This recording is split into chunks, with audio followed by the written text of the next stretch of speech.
be as committed as you want, but there is also sacrifices.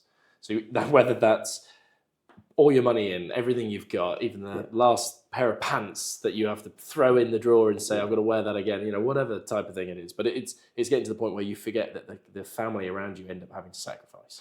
And believe in what we're doing. There's a cost, right? I think it's the bit that most people lose sight of when it comes to achieving success in anything, business, sports, whatever it might be. Everything comes at a cost, right? And if the only way you can ever achieve the level of success you want to achieve is you have to be willing to pay that price.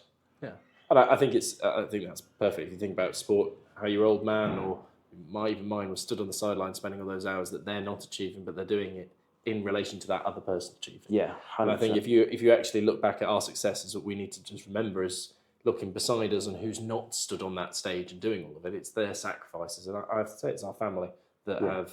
Our wives aren't now working at the level that they are because they're having to look after the kids more because we're having to be in here.